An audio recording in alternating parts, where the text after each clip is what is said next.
além de ter esse evento ao vivo, igual ele está sendo feito hoje, esse evento é gravado e ele fica disponibilizado no nosso canal do YouTube, que depois a gente vai disponibilizar para vocês aí no link, quem quiser até ver as palestras anteriores. Então, hoje, pessoal, é com muito prazer que a gente anuncia que o professor Frederico Falcão Salles, o Fred, que é um parceiro de muitos anos de trabalho, que antes de mim, a minha orientadora de graduação, a professora Helena Cabete, o meu orientador de doutorado, o professor Leandro Joen. O professor Leandro era colega de mestrado do Fred em Viçosa e trouxe o Fred para Mato Grosso primeiro e depois ele veio para o Pará em atividades de pesquisa junto com os grupos relacionados com efemeróptera. Mas, devido à sua formação, hoje o professor atua na área de entomologia em geral de Viçosa. Ele possui graduação em Ciências Biológicas pela Universidade Federal do Rio de Janeiro, mestrado e doutorado em entomologia pela Universidade Federal de Viçosa. E ele foi professor na Universidade Federal do Espírito Santo e atualmente é do Departamento de Entomologia da Universidade Federal de Viçosa. O Fred dispensa apresentações, mas assim, além de um pesquisador notável, ele é uma pessoa muito solícita, então eu desejo que vocês apreciem muito bem esse momento com ele aqui. Fred, o palco é seu aí, fique à vontade. O nosso formato é que você vai fazer sua apresentação no tempo que você precisar, a gente não é muito rígido com isso, e depois da apresentação a gente abre para algumas arguições, perguntas, então as pessoas podem escrever no chat ou podem anotar as perguntas para fazer, abrindo a câmera e fazendo as perguntas no momento oportuno, no final da apresentação. Mais uma vez, muito obrigado, Fred. Eu que agradeço, Leandro. Obrigado pelo convite, obrigado pela oportunidade de falar um pouquinho para vocês. Realmente, para mim, também é um prazer, como você falou, né? É uma parceria antiga. Eu acho que a gente começou, né? Eu comecei essa parceria com a Helena e com o Leandro, né? Com a Joana, na época que a Joana estava fazendo o doutorado dela, acho que foi em 2002 a primeira vez que eu fui, ou 2003 a primeira vez que eu fui para Nova Chavantina. Então, sou realmente assim um parceiro antigo. Essa é uma parceria que eu faço questão de levar para a vida, assim. Vocês são pessoas muito especiais e pesquisadores muito competentes, assim. Eu gosto muito de trabalhar com vocês. Então, realmente para mim é um prazer, né? Queria agradecer essa oportunidade e agradecer também a todos que estão presentes, né, pela oportunidade que vocês estão me dando para eu falar um pouquinho sobre esse tema, que é o que nós sabemos e que ainda devemos saber sobre sistemática de insetos. Deixa eu só explicar um pouquinho, né, de onde que surgiu esse tema, do que eu vou falar, né? Quem está apresentando essa palestra para vocês hoje não é o especialista em efemeróptera, né, que é o grupo que eu estudo há mais de 20 anos. Quem está dando essa palestra para vocês é o professor de entomologia. Então, essa é uma palestra assim, onde eu vou abordar não exatamente a minha área de trabalho, que é a sistemática de efemeróptera, mas uma área que eu gosto muito, que é a sistemática de insetos de uma maneira geral. Desde que eu vim para a UFV, que tem pouco mais de 2 anos, eu assumi uma disciplina da pós-graduação, uma disciplina de carga horária muito pesada, que é sobre identificação de insetos, onde eu tento ensinar os alunos a identificar famílias de diversas ordens de insetos. E ao preparar essa disciplina, essa é uma disciplina totalmente prática, né? Mas eu não consigo desvincular a prática da teoria, né? Então, toda aula que eu vou abordar uma ordem nova, um grupo novo de insetos, eu falo um pouquinho sobre a sistemática daquele grupo, né? E foi assim que nasceu essa palestra. Eu espero que vocês gostem, né, e que a gente consiga discutir bastante ao final da minha apresentação. Para essa apresentação, eu vou fazer uma introdução onde eu vou apresentar alguns conceitos que são importantes para que vocês entendam tudo que eu vou falar ao longo da apresentação, né? Como a gente tem um público misto, aí, alunos de graduação, de pós-graduação, os alunos de pós-graduação que estão mais envolvidos com a área de sistemática, talvez seja meio besteira o que eu vou falar aqui no início, mas é importante que a gente faça esse nivelamento no início da apresentação, né? Bom, então, como eu acho que todo mundo sabe, né, os insetos eles são o grupo mais diversificado de animais. A gente conhece atualmente aproximadamente 1 milhão de espécies, o que representa cerca de 66% de todos os animais, e com estimativas de um número muito maior, né, de um número de milhões e milhões de espécies que ainda não são conhecidas, né? E esses insetos eles estão incluídos hoje em dia em 28 ordens, né? São 28 ordens viventes. O ancestral, né, que deu origem aos insetos, ele não deu origem aos insetos dessa maneira que eu estou mostrando aqui, né? Quer dizer, de um ancestral surgiram todos esses grupos de insetos que nós conhecemos, né? Não foi dessa maneira. Desculpa, está um vento forte aqui. Se fosse assim, a gente poderia classificar os insetos de qualquer jeito, né? Poderia usar qualquer critério para a classificação dos insetos, como esse critério que eu coloquei aqui, que é a ordem alfabética. Então, a gente poderia colocar todas as ordens, né? Classificar dessa maneira, mas não foi assim que essas ordens surgiram, né? Então, o ancestral que deu origem aos insetos, ele deu origem, na verdade, a diferentes linhagens, né? E essas linhagens incluem grupos diferentes, incluem ordens diferentes, como a gente está vendo aqui nessas figuras, né? E, em função disso, o critério que a gente usa para a classificação não só dos insetos, né, mas para os organismos de uma maneira geral, né, é o critério evolutivo, que é o que eu vou abordar durante a minha apresentação. E aqui só para mostrar, né, as raízes da classificação dos insetos. Então, a classificação dos insetos moderna, digamos assim, ela começa, obviamente, com Linneu, né, em 1758, né, e a gente tem o Latreille aqui e o Fabricius, que são pesquisadores importantes, né, dessa primeira fase aí da classificação dos insetos. E depois, com o trabalho de Darwin e do Wallace, a gente tem a incorporação da evolução à classificação dos organismos e à classificação dos insetos também, né? E a gente tem um pesquisador muito importante, né, está representado aqui, que é o Willy Hennig, né, que é o pai da sistemática filogenética, e muito do que a gente faz hoje de classificação dos insetos está baseada nos preceitos, né, cunhados pelo Hennig. E a classificação dos insetos, né, a gente pensa na classificação, quando a gente pensa na classificação dos insetos, a gente pensa muito na classificação moderna, mas vale a pena também a gente dar uma olhadinha nas primeiras classificações que surgiram, principalmente após as publicações do Darwin e do Wallace, né? Então, eu trouxe aqui para vocês, né, depois eu vou voltar em algumas dessas figuras, né? Essa é uma classificação, né, uma árvore filogenética do Burner, de 1904, quer dizer, uma árvore bem antiga, mas onde a gente já consegue reconhecer aqui vários grupos que são amplamente aceitos atualmente. Essa é uma outra classificação, uma outra árvore, né, que mostra a relação entre os diferentes grupos de insetos. Essa é de 1960, do Willy, né? Eu fiquei impressionado quando eu vi essa figura aqui. Ele já reconhece vários grupos, né, que a gente reconhece amplamente nos dias de hoje. Esse é um autor, que é o Martinov, eu não sei se vocês já ouviram falar deles, né? Para quem trabalha com efemeróptera, para quem trabalha com odonata, ele é um pesquisador muito importante, foi ele, na verdade, quem cunhou esses termos paleóptera e neóptera, né? Para puxar um pouquinho o saco do Labeck, eu peguei aqui uma representação da classificação de odonata proposta por ele nesse artigo de 1938.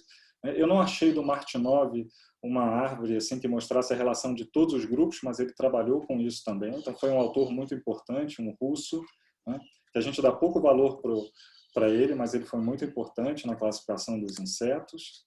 E, é claro, aqui, né, um exemplo clássico, que é a árvore proposta pelo Hennig em 1969. Né? Então, a gente que trabalha com inseto tem essa sorte, né? Além do Hennig ser o pai da sistemática filogenética, ele trabalhava com insetos, né? Trabalhava com dípteros e fez trabalhos importantes e que são relevantes até hoje para a classificação dos insetos.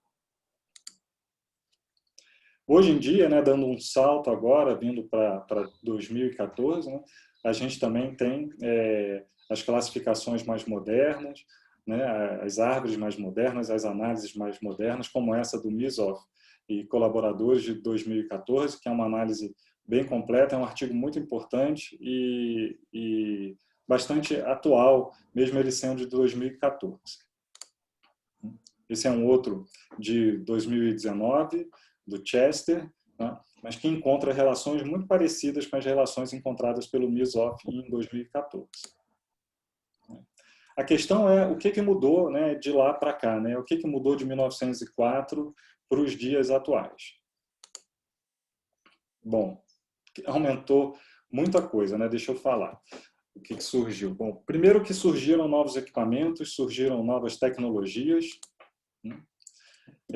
Acho que uma coisa que a gente não pode deixar de falar, né, quando fala de classificação atualmente, né, houve a inclusão de dados moleculares. Houve também uma análise mais precisa de dados morfológicos, então hoje em dia a gente consegue acessar muito mais caracteres morfológicos do que a gente conseguia antigamente, né? A gente tem uma série de equipamentos que nos permitem isso. Isso tudo, né? A inclusão de dados moleculares, né? Essa melhoria nos equipamentos gerou um acúmulo de informações. A gente também tem associado a tudo isso uma maior facilidade de comunicação, que já acabou gerando, né, uma maior interação entre os pesquisadores. E, tão importante quanto essas novas tecnologias que nos permitiram acessar esses dados, surgiram também novas tecnologias que tornaram viável a análise dessa grande quantidade de dados que a gente trabalha nos dias de hoje. Então, só para vocês terem um exemplo, né, é só para a gente ver aqui nesse gráfico, né, como que a quantidade de dados, de caracteres e de táxons aumentou nos últimos 30 anos. Né? Então, se a gente pega aqui o meados da década de 80 até os dias atuais, vocês estão vendo como que a quantidade, né, de dados numa matriz ela aumentou muito nesses últimos 30 anos. Né? Então, nossas matrizes, lá na década de 80, elas chegavam a ter, né, 10 mil células.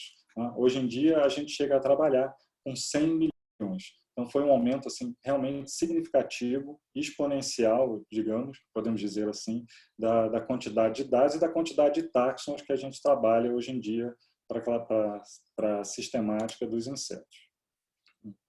Agora eu vou falar de alguns conceitos também importantes, que vão ser importantes ao longo da palestra. Só relembrar algumas coisas para vocês. A primeira delas é que as classificações elas devem refletir o nosso conhecimento sobre a evolução dos organismos. Né? Mas uma coisa que é muito importante a gente ter em mente e que eu ressalto bastante aqui na UFB é que as filogenias, né, elas são hipóteses e como qualquer hipótese elas podem e elas provavelmente serão refutadas em algum momento. Né? Isso faz com que a classificação dos organismos ela seja dinâmica. Né? Ela tem a ver com o nosso entendimento sobre a evolução deles. Então, se o nosso entendimento sobre a evolução de um grupo de organismos, se isso muda, as classificações elas vão mudar também de acordo com as hipóteses corroboradas naquele momento. Outro conceito importante é que os grupos taxonômicos eles devem ser naturais, são os famosos grupos monofiléticos. Né? Isso está na base da nossa classificação moderna, pelo menos a maioria dos autores, né, tem essa base, né, conceitual nas suas classificações. E só lembrando o que é um grupo natural, o que é um grupo monofilético, ele é um grupo que inclui todos os descendentes do ancestral comum mais recente aos seus integrantes. Então, geralmente, quando eu falo isso, as pessoas se embananam um pouco. Eu coloquei um exemplo, né? A gente pega aquele exemplo que eu mostrei aqui no início da apresentação. Né? Aqui nós temos um grupo natural, um grupo monofilético. Eu tenho um ancestral, que eu representei aqui com a letra A, né? E esse grupo aqui, que inclui formigas, abelhas, borboletas e moscas, inclui todos os descendentes desse ancestral comum mais recente desse grupo. E esse aqui é um exemplo de um grupo artificial. Né? Então, se eu tento juntar aqui formiga com mosca, eu formo um grupo artificial porque eu não estou incluindo todos os descendentes do ancestral comum mais recente a esses dois táxons. Outro conceito importante que eu vou abordar bastante nessa palestra é com relação ao que é um grupo irmão. Né? O grupo irmão ele é o táxon mais relacionado em uma árvore filogenética. né? E o grupo irmão, isso é muito importante, ele não denota ancestralidade, né? Então, assim, quando eu falo que um determinado táxon é grupo irmão de outro, eu não quero dizer que esse táxon daqui, ele derivou do seu grupo irmão. Eu só estou dizendo que esses táxons, eles são mais relacionados entre si.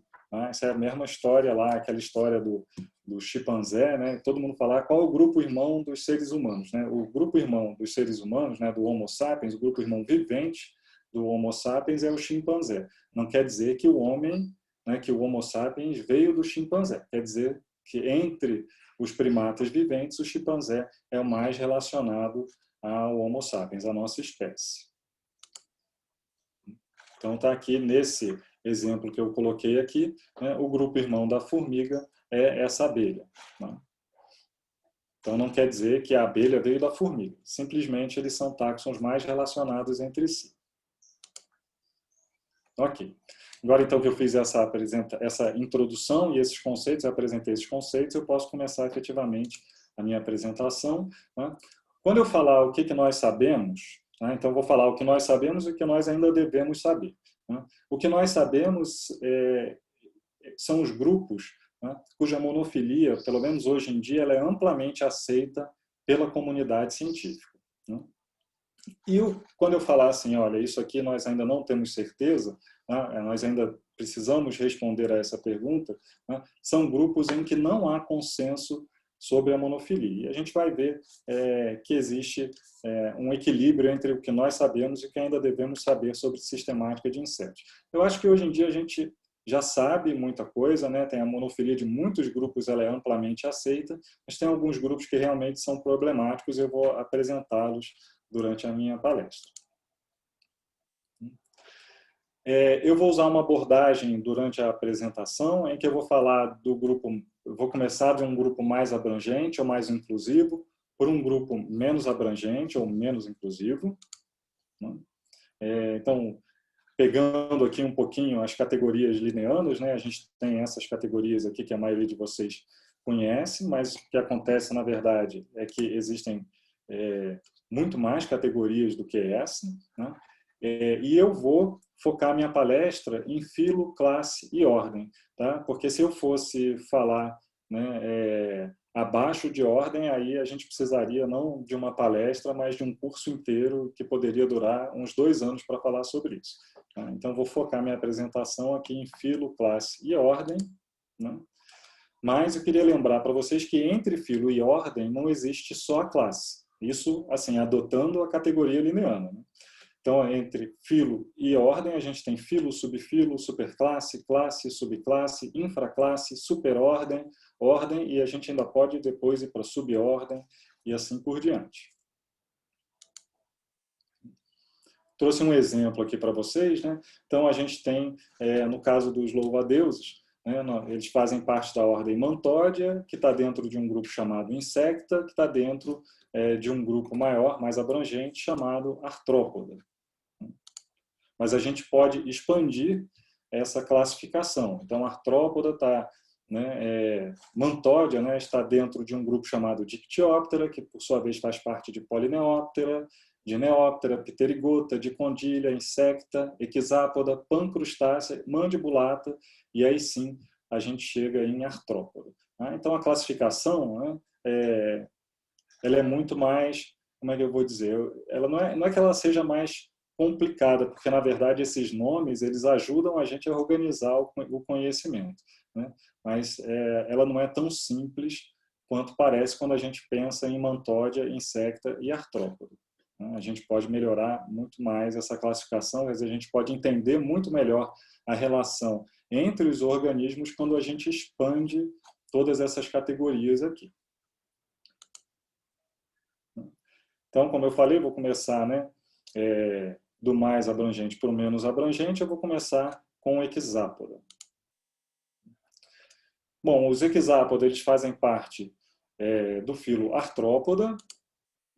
O filo Artrópoda, ele está dividido em 2 grupos, e aí vocês vão ver que frequentemente durante a apresentação eu vou abandonar as categorias lineanas e vou falar simplesmente o nome dos grupos, né? porque realmente assim, as categorias lineanas elas não são suficientes para demonstrar para a gente todas essas relações. Então, frequentemente, eu vou abandonar as categorias lineanas e não vou ficar muito preocupado em se um determinado grupo é uma classe, se é uma subclasse, se é um subfilo, eu vou apenas me referir aos nomes. Então, artrópoda, né, está dividido em 2 grupos, mandibulata e quelicerata. O grupo, né, da nossa apresentação está dentro de mandibulata, tá? E mandibulata, por sua vez, está dividido em 2 grupos também, em miriápoda e um grupo bem maior, bem mais diversificado, que são os pancrustácea, né?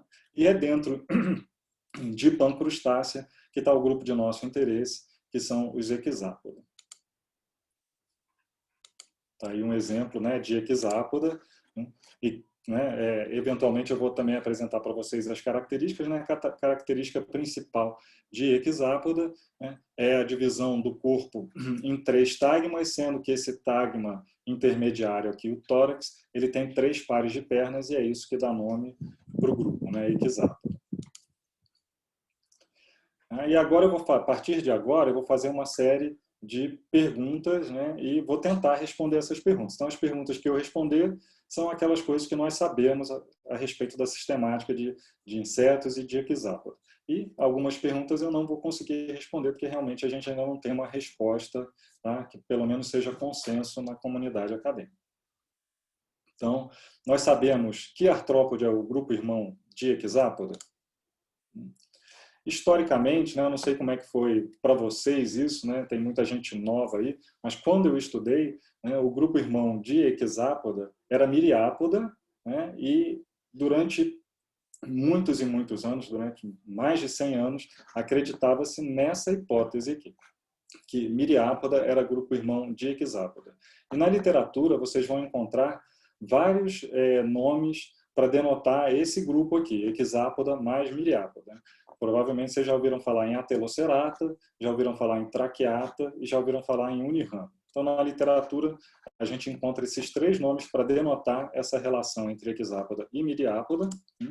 Mas, na verdade, o nome correto, tá, para esse grupo seria atelocerata. Tá? Tanto traqueata quanto unirrame são grupos mais abrangentes que não incluem só equisápoda e miriápoda. Eu aprendi, por exemplo, que o nome do grupo era unirrame, era esse o nome no livro-texto que eu estudei durante a graduação. Mas, historicamente, unirrame também incluía onicófora. Então, o nome correto para esse grupo seria atelocerata.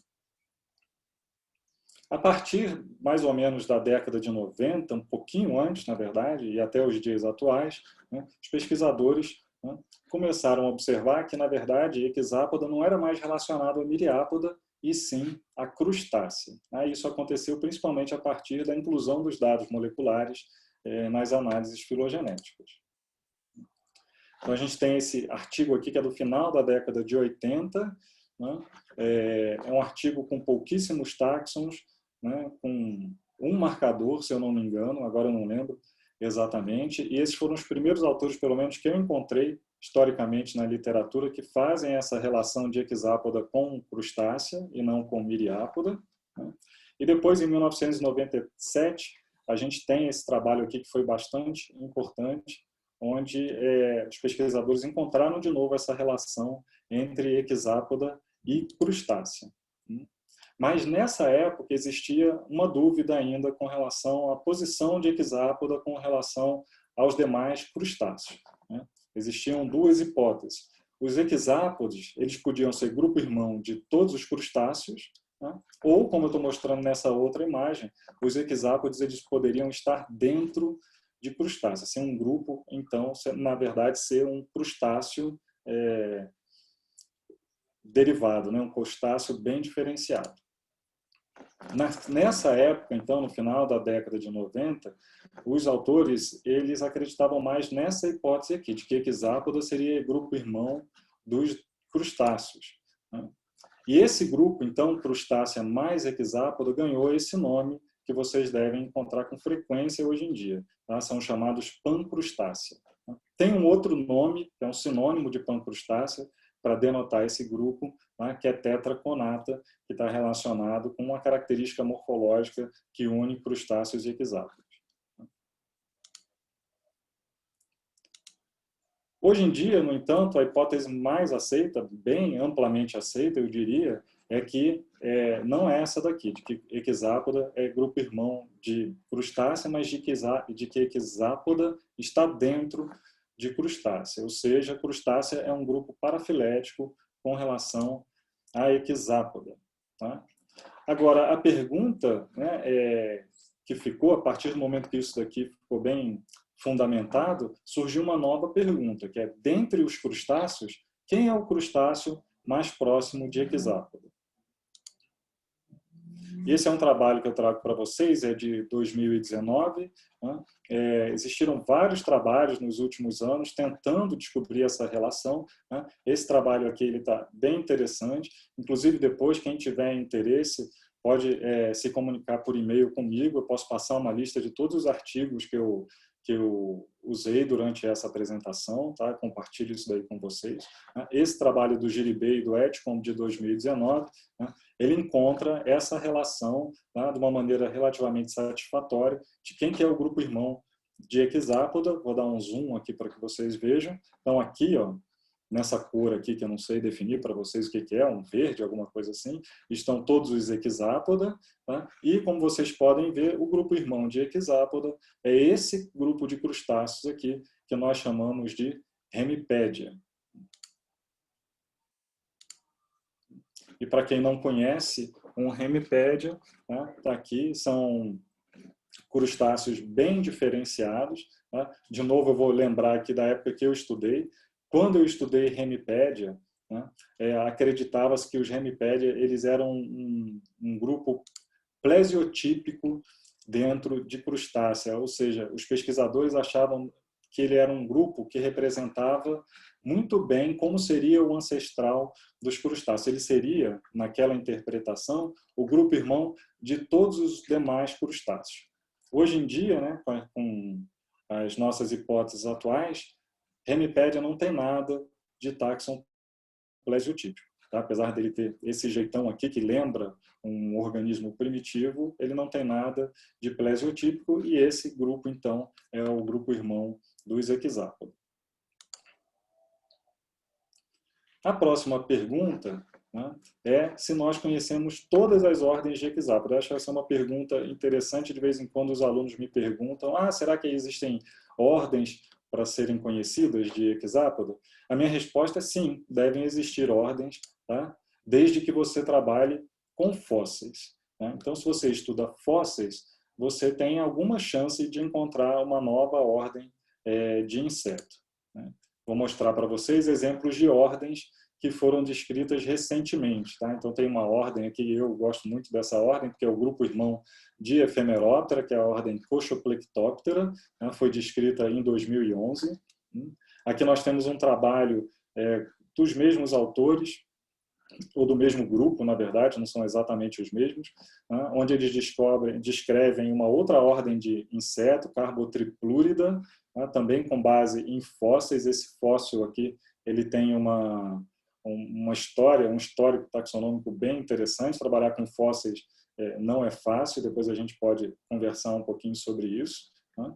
E aqui de 2017 tem uma ordem bem interessante também para quem trabalha com organismos aquáticos, que é uma ordem chamada Tharacoptera, né? Que é uma ordem, foi descrita então em 2017, que faz parte de um grupo chamado Amphismenoptera, que é o grupo formado por Lepidoptera e por Trichoptera. Tá? Então, para quem trabalha com organismos fósseis, encontrar ordens novas é relativamente fácil. Agora, se você trabalha com táxons viventes, né, isso daí vai ser um pouquinho mais complicado, como eu vou mostrar para vocês. Às vezes você pode encontrar um inseto muito estranho, como esse Psocoptera aqui, e na hora não saber a que ordem que ele pertence, pode até ficar meio animado, assim, nossa, encontrei uma ordem nova, isso não parece com nada, mas dificilmente isso vai acontecer. Né? A última ordem de insetos que foi descrita, né, foi a ordem Mantophasmatodea. Né? Ela foi descrita em 2002. Né? E foi um evento tão raro, né, que os autores conseguiram publicar essa nova ordem na Science, né? Hoje em dia, né, se você encontrar uma ordem nova, você consegue publicar na Nature, publicar na Science, né? Mas se for uma família, alguma coisa assim, você vai publicar em revistas com um fator de impacto bem menor do que isso, né? E por que esse trabalho foi tão relevante, né, em 2002? Porque a última ordem a ser conhecida, a ser descrita antes dessa, tinha sido descrita em 1914, que foi a ordem Griloblatóide.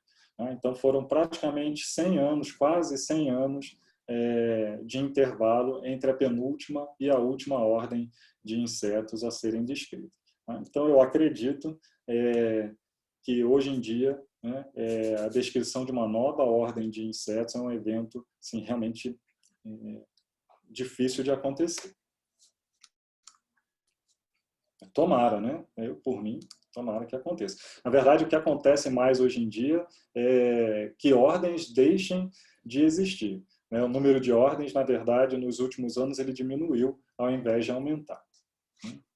Bom, dentro de Hexápoda, tá, nós temos 31 ordens, tá, dentro de Hexápoda. Então, a próxima pergunta que eu vou tentar responder é uma pergunta longa, né? Nós sabemos como as 31 ordens de Hexápoda, como elas estão relacionadas? Bom, a gente tem esse trabalho do Misoff, que eu já mostrei para vocês, de 2014. Ele mostra aqui uma relação muito bonitinha entre todas essas ordens. Vocês veem aqui os grupos muito bem formados, né? A gente tem um conhecimento muito bom, realmente, do relacionamento entre esses grupos, né? Mas a gente tem grupos problemáticos dentro desse cladograma aqui. Eu vou mostrar para vocês que grupos são os bem resolvidos e que grupos são os mal resolvidos. Eu vou resumir aquele cladograma que vocês viram antes, né, que ele é muito poluído. Deixa eu colocar esse aqui, que é um cladograma resumido das relações entre os Hexápoda, né, e agora eu vou me basear nesse cladograma ao longo da apresentação. Então, o primeiro grupo de hexápodes que eu vou falar, eu vou chamar eles de entognatos, né, e vocês vão entender por que eu não chamei de entognata, né? Não usei o nome que talvez vocês estejam, né, aportuguesando o nome, vocês vão entender por quê, né? Os hexápodes entognatos, eles são, né, eles incluem 3 ordens apenas, né, que são Protura, Colêmbula e Diplura. É um grupo muito pequeno, eles representam só 0,8% da diversidade de hexápoda.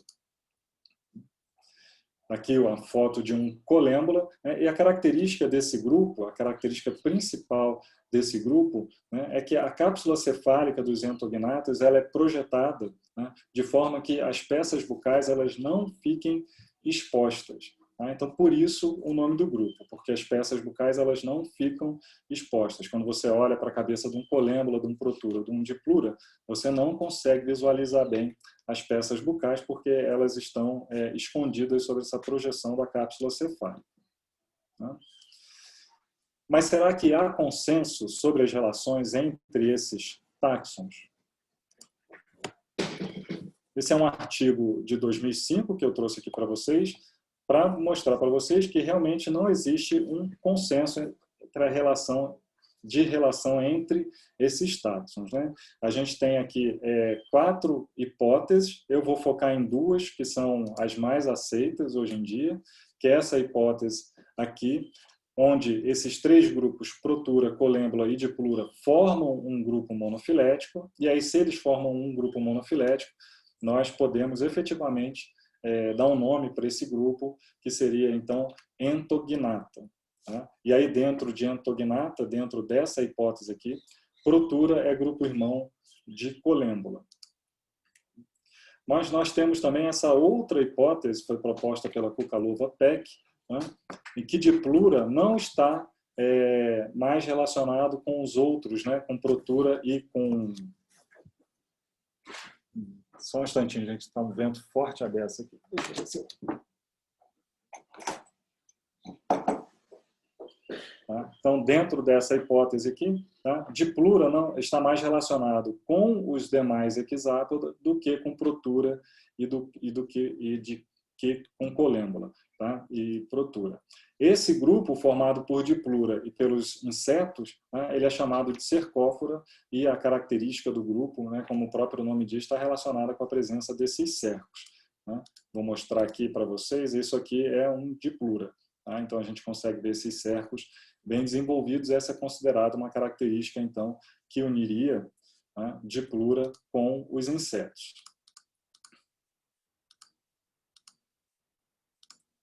Né? E existe um outro grupo, né, que é chamado de nonoculata, né, que seria um grupo, então, que coloca protura e diplura como grupos irmãos. Eu não consegui uma árvore que representasse essa relação. Né?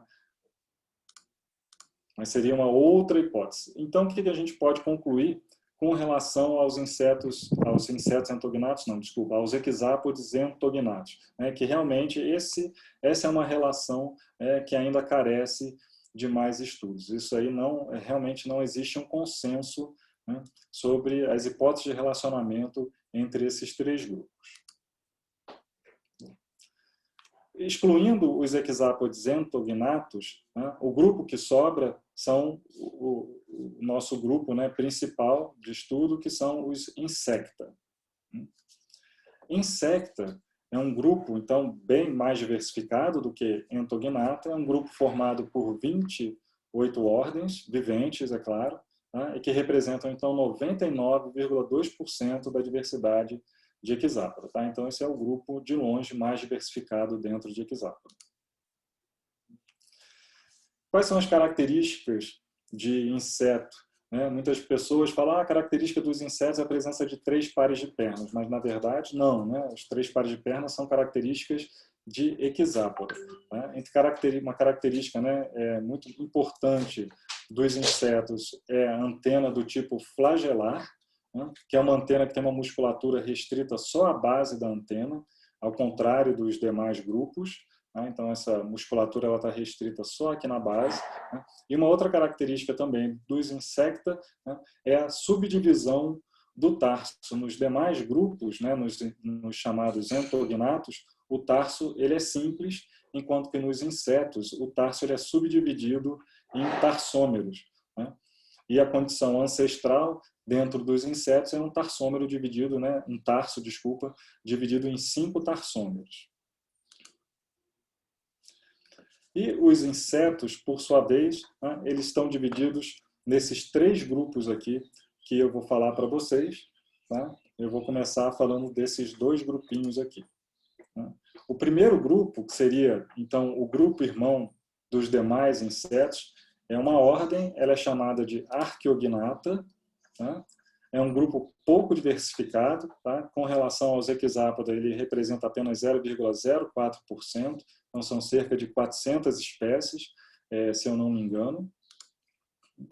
É um grupo, eu não sei quantas vezes vocês já encontraram Archaeognata, é óbvio, né, que dependendo do grupo que você estuda, né, do que você trabalha, você encontra Archaeognata com mais frequência. Não é um grupo que eu encontro frequentemente, mas eu trabalho com insetos aquáticos. Né, são as chamadas traças saltadoras.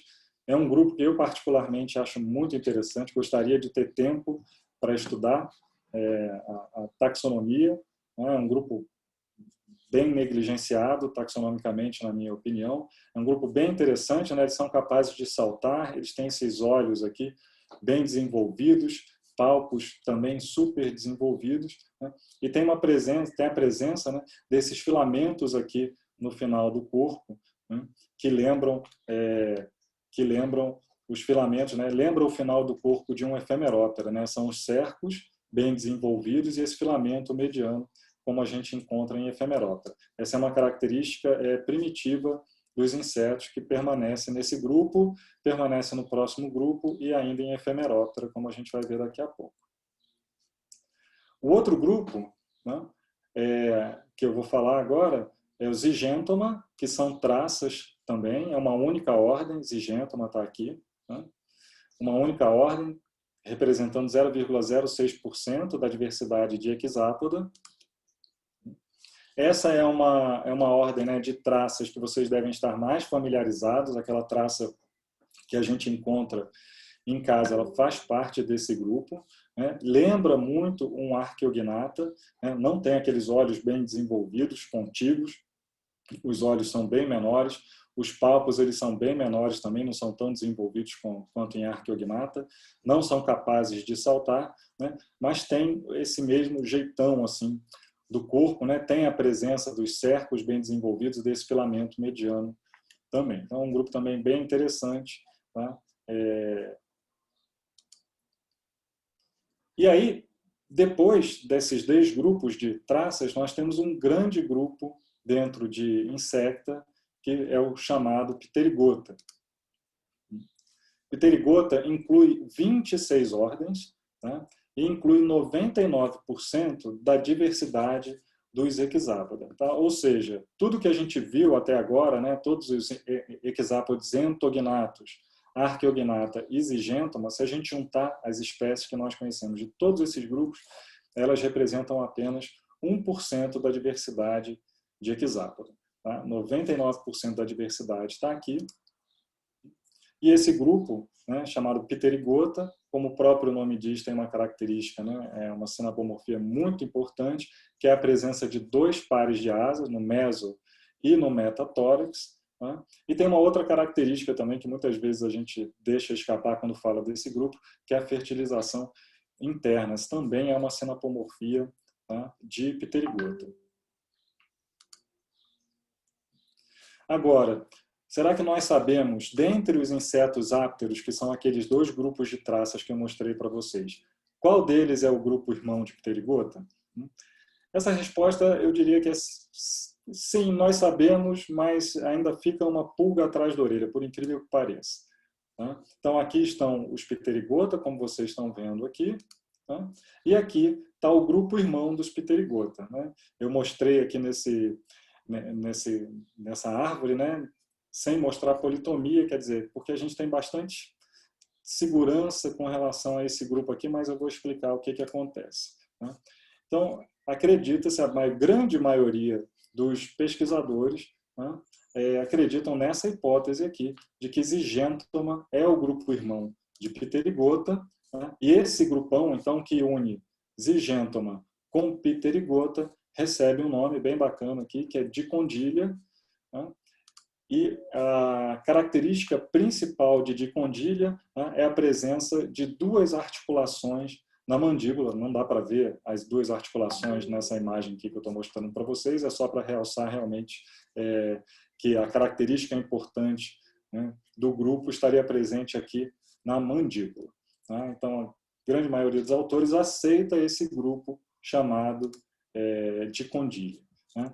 Mas, nos últimos anos, eu tenho visto alguns trabalhos, né, questionando essa característica das 2 articulações da mandíbula, né, colocando que, por exemplo, né, a gente tem um problema na mandíbula de Ephemeroptera.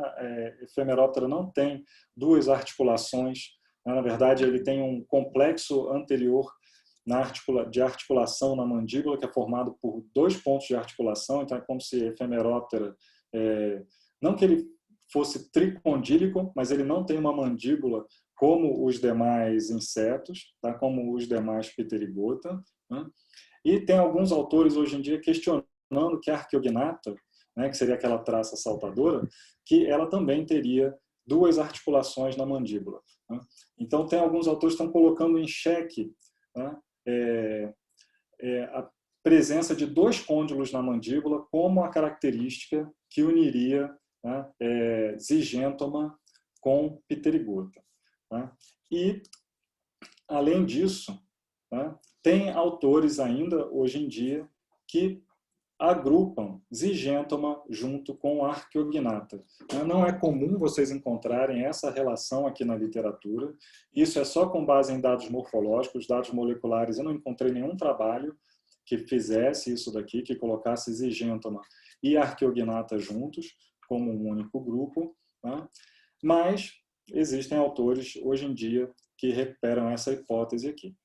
Quando Zygentoma e Archaeognatha são colocados dentro de um único grupo, né, formando um grupo monofilético, o nome desse grupo é Tisanura.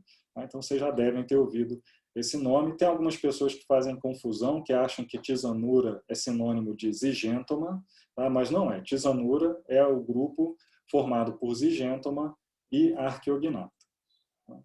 Então, nós sabemos a relação, nós sabemos quem é o grupo irmão de Pterygota? Provavelmente é Zygentoma, pelo menos assim. A grande maioria dos trabalhos, eu diria que 99% dos trabalhos, colocam Zygentoma como grupo irmão de Pterygota, mas a gente ainda fica com a pulga atrás da orelha, porque tem trabalhos que ainda recuperam essa relação entre Zygentoma e Archaeognatha, né? E existem trabalhos colocando em xeque essa questão da mandíbula dicondílica. Ok, agora a gente vai falar especificamente, tá, de Pterygota. E Pterygota, historicamente, é dividido em 2 grupos. Né? Eu vou falar desses 2 grupos para vocês. O primeiro grupo que eu vou falar são os chamados paleópteros. É um grupo atualmente composto por apenas 2 ordens, Ephemeroptera e Odonata, né? E essas 2 ordens, em conjunto, representam apenas 1% da diversidade de Echinoptera. Então, são grupos também pouco diversos. Muito importantes, eu diria, né? Provavelmente o grupo mais importante dos insetos está aqui, mas é um grupo pouco diversificado com relação aos demais Pterygota. Aqui, esse grupo, então, inclui Ephemeroptera e inclui Odonata. Né? E a característica principal desse grupo, tá, é a incapacidade de dobrar as asas sobre o abdômen. Então, sempre que você encontrar um Ephemeroptera, sempre que você encontrar uma Odonata, você vai ver, né, que as asas, ao contrário do que acontece com uma barata, por exemplo, elas não ficam repousadas sobre o abdômen. Né? Isso acontece por conta da ausência de uma musculatura na articulação aqui da asa. Essa articulação está presente. Ela está presente nesse grupo, na verdade, tá? Não é uma questão de faltar articulação, essa articulação está presente na asa, né? Mas não existe um músculo que permite que essa asa seja dobrada por sobre o abdômen. Tá? Então, essa é uma característica que une Ephemeroptera e Odonata, mas é uma característica que é questionada por alguns autores, principalmente por ser considerada uma característica primitiva, então que a gente não poderia usar, né, essa incapacidade de dobrar a asa para unir Ephemeroptera com Odonata. Né? Uma característica que uniria Ephemeroptera com Odonata seria a antena, que é curta e cetácea nos 2 grupos. Essa é uma característica que eu particularmente acho muito ruim. Tá? E uma outra característica que uniria Ephemeroptera com Odonata, aí essa eu acho pior ainda, né? É o fato dos 2 grupos terem imaturos aquáticos. Né? Mas eu deixo essa discussão aí para depois. E o outro grupo, né? Todos os outros insetos com asa, são os insetos que nós chamamos de neóptero. Esses sim têm a capacidade de dobrar a asa sobre o abdômen. Né? E esses insetos neópteros, eles são divididos em 24 ordens e representam, portanto, 98% da diversidade dos insetos, né? Da diversidade de espécies que nós conhecemos de insetos. Então, está aqui um exemplo, né, de um inseto neóptero com a asa dobrada sobre o abdômen, como eu já falei para vocês. Mas a pergunta, né, ainda voltando para os paleópteros, ainda permanece uma pergunta. Né? Será que nós sabemos, dentre os insetos paleópteros, né, dentre Ephemeroptera e dentre Odonata, quem que é o grupo irmão de Neóptera? Essa é uma pergunta, eu acho que essa é uma das grandes questões ainda mal resolvidas dentro da sistemática de insetos. Essa é uma questão antiga, né, que ainda não foi respondida. Eu acho que é uma das questões mais interessantes, assim, não sei, talvez por trabalhar com Ephemeroptera, por gostar muito de Odonata, esse problema aqui ele é muito interessante para mim, tá? Mas isso aqui é tão mal resolvido que existe um nome para esse problema, que é chamado de Paleoptera Problem. Então, vocês vão encontrar aí na literatura vários artigos abordando essa questão sobre quem é o grupo irmão, né, dos insetos neópteros. Então, mostrei aqui, né, nessa árvore aqui que eu estou mostrando para vocês, eu mostro aqui com uma politomia justamente porque eu não quero parecer que eu estou defendendo nenhuma hipótese, né? Como a gente pode ver aqui nesse slide que eu estou mostrando agora para vocês, existem 3 hipóteses com relação a isso, né? Então, alguns autores, né, defendem essa hipótese aqui, de que Ephemeroptera seria grupo irmão de Neoptera, né? Essa é a hipótese chamada, esse grupo aqui em vermelho é chamado de Chiastomiaria, tá? Relacionado com a musculatura indireta de voo, principalmente. Nós temos essa outra hipótese aqui, de que Neoptera é grupo irmão de Odonata, então Ephemeroptera seria grupo irmão de todos os outros insetos alados. Essa hipótese é chamada de hipótese metapterigota, porque metapterigota é o nome desse grupo aqui, tá? Essa hipótese metapterigota ela foi muito aceita a partir dos anos 2000, né? E a hipótese mais clássica de todas elas, é por isso que o nome do problema é Paleóptera, é essa hipótese aqui, hipótese Paleóptera, de que Odonata e Ephemeroptera são grupos irmãos, né, dentro de um grupo então chamado Paleóptera, e que os Paleópteros seriam um grupo irmão de Neoptera. Essa é uma hipótese, como eu falei, bem clássica, né? Ela foi proposta pelo Martinov, né, não naquele trabalho que eu mostrei para vocês no início da apresentação, num trabalho mais antigo ainda, né? Mas os dados moleculares vêm contando histórias diferentes com relação a essas hipóteses, né? Só para vocês entenderem, hoje em dia as hipóteses mais aceitas são essa aqui, Metapterigota e Paleóptera, né? Paleóptera ela meio que desapareceu a partir dos anos 2000, com vários trabalhos, né, corroborando a hipótese Metapterigota, né? Mas hoje em dia a hipótese Paleóptera voltou a ganhar destaque nos trabalhos, né? E até mesmo que a astomiária, que é uma hipótese pouco aceita, né, vem ganhando, né, algumas aceitações em trabalhos com dados moleculares. Mas tem uma coisa que é importante, né, quando a gente vai discutir essas relações entre quem é o grupo irmão de Neoptera, né? Ephemeroptera e Odonata, eles são táxons relictuais, né? Então, o que são táxons relictuais, né? Eles faziam parte de um grupo que foi praticamente extinto durante o Mesozoico, principalmente durante o Mesozoico, né? Então, são grupos que surgiram no Paleozoico e foram praticamente extintos durante o Mesozoico, e hoje em dia só sobraram essas 2 ordens, Ephemeroptera e Odonata, né?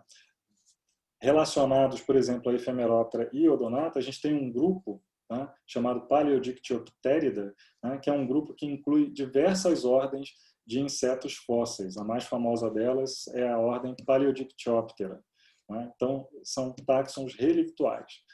E quando a gente tenta explorar essa relação entre Ephemeroptera, Odonata e os demais Neoptera, a gente esquece, né, que existem várias outras ordens de insetos, né, extintas, que também fazem parte desse grupo. Então, esse é uma pergunta, né? Quem que é o grupo irmão de Neoptera? É uma pergunta de difícil resolução, justamente por isso, porque praticamente todos os grupos, né, que fazem parte dessas linhagens aqui foram extintos. Tá? Então, essas relações aqui, elas são, na verdade, são muito antigas. A gente coloca Ephemeroptera como grupo irmão de Odonata, né, na hipótese que a gente chama de Paleóptera, né, mas, na verdade, né, a relação entre esses grupos ela é muito mais antiga do que parece, né, e muito mais complexa, com a existência de diversas ordens aí. Bom, agora partindo para o nosso último grupão, que é Neoptera. Será que nós sabemos, né, como as ordens de Neoptera, como que elas estão relacionadas, né? Bom, a gente pode ver aqui, pela essa árvore que eu mostrei para vocês, que a gente tem 3 grandes grupos dentro de Neoptera. Tá? Eu vou falar de cada grupinho desses para vocês, das relações entre as ordens que compõem cada um desses grupos. Né? O primeiro grupo que eu vou apresentar para vocês é esse grupo chamado Polyneoptera. É um grupo que é composto por 9 ou 10 ordens, dependendo do autor. Né? Vocês vão ver, tem uma ordem que às vezes é incluída aqui nesse grupo, ou às vezes aqui. É um grupo que, apesar de ter muitas ordens, é pouco diversificado com relação ao número de espécies. Então, essas 9 ou 10 ordens em conjunto, elas representam apenas 4% da diversidade de Equisápoda. Aqui um dos principais representantes desse grupo, né, que são os gafanhotos. Então, eles fazem parte desse grupo, juntamente com diversas outras ordens, né? Eu trouxe alguns exemplos aqui para vocês. Dermaptera faz parte desse grupo, Mantódia, Phasmatódia, Blatódia, Blatódia, aqui representada pelos cupins, Embióptera e mais algumas ordens que eu não tenho fotos, como Griloblatódia, Mantophasmatódia, né? E Plecóptera, que eu estou mostrando essa foto aqui para vocês. Bom, será que nós sabemos como que essas ordens, essas 9 ou 10 ordens de Polyneoptera estão relacionadas? Esse é um artigo do ano passado, tá? É um artigo focado nas ordens, né, de insetos polineópteros. É um artigo que eu achei bem interessante, né, onde a gente pode ver, né, que atualmente existe um entendimento, né, relativamente bem satisfatório com relação às relações entre esses grupos, né? Então, a gente tem aqui, por exemplo, né, Mantódia e Blatódia, né, Blatódia aqui incluindo os Isóptera, né, Mantódia como grupo irmão de Blatódia, formando um grupo que nós chamamos de Dictyoptera. Nós temos também que o grupo irmão de Phasmatódia são os Embióptera. Mantophasmatódia e Griloblatódia, que foram aquelas duas ordens, né, duas últimas ordens a serem descritas, fazem parte de um grupo, então são grupos irmãos, né? Nós temos aqui, de acordo com esse artigo, Zoráptera como grupo irmão de Dermaptera, e até mesmo a relação de Plecóptera, né, parece que nós estamos chegando a um consenso com relação à posição de Plecóptera. Tá? Por que eu estou destacando isso? Esse é um artigo de 2009. Né? Esse artigo ele é oriundo de uma apresentação num congresso que teve de Ephemeroptera e Plecóptera na Alemanha, em 2008. Né? E foi uma apresentação muito interessante. Né? O Peter Zwick é um dos maiores, se não o maior especialista em Plecóptera do mundo, né? E, ou seja, há 10 anos atrás a gente não tinha a mínima ideia, né, de qual era a posição de Plecóptera dentro desse grupo de insetos chamados Polyneoptera, né? Mas hoje em dia parece que essa situação está mudando, né? E esse artigo aqui ele recupera, né, Plecóptera como grupo irmão dos demais Polyneoptera, né, com exceção de Zoráptera e Dermaptera. Tá? Nesse artigo aqui é muito interessante porque ele mostra Plecóptera como grupo irmão. Agora eu não vou lembrar de cabeça, exatamente, tem tempo que eu li esse artigo, né? Mas Plecóptera como grupo irmão de Embióptera, como grupo irmão de todo mundo, como grupo irmão de Dermaptera. Quer dizer, existiam várias hipóteses e realmente era uma questão que estava muito aberta, mas atualmente, então, parece que Plecóptera é grupo irmão de todos os Polyneoptera, com exceção de Zoráptera e de Dermaptera.